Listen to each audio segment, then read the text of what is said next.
So yung dalawa iuuwi ko. Yeah, yung dalawa ibibigay natin dito para may pang-ulam din sila. So yun na yan. Eto guys, kakayari ng ulan mula kahapon hanggang kaninang maga. Ngayon testingin natin alas 4. Naiinip ako sa bahay. Sakto huminto ng wala ng ambon. Subok tayo. Baka sakaling makahuli pa kahit pang ulam lang. Yeah. Dito tayo pupwesto sa may mangga na yan. Yun, nakaakyat na tayo guys. So dito tayo pupwesto. Bali nung nakarang pumwesto tayo dito, yun lang may tubig sa gawin na yun. So sa lakas ng ulan, pati dito umabot na yung tubig. So pagka andito sa gawin na to yung isda, di na ganun kalayo. Kaya tayo hirap na hirap kasi dun sila sa gawin na yun, ang lalayo nila. Sana may gumawi dito. Ito medyo maliit. Pwede na to.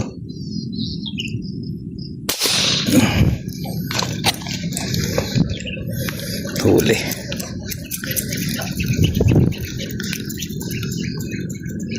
Ito na pumalupot dyan.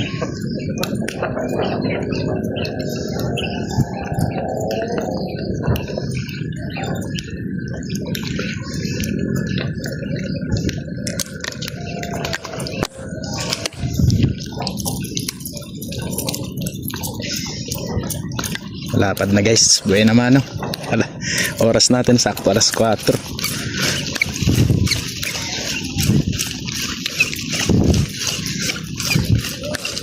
Kala ko medyo maliit lang.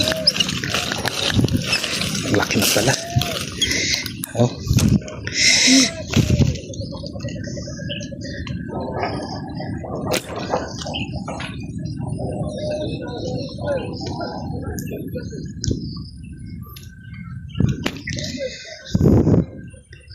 Pwede na.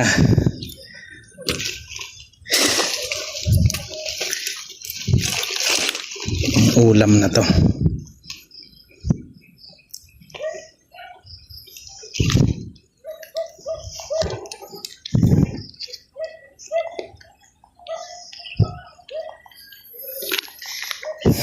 Ito na, huli natin. Sayang yung huling putok natin, dalag sana, malaki na rin guys. Kaso nga lang nabitawan ko bago ilagay sa net. Nakawala. Yan. Lalapad.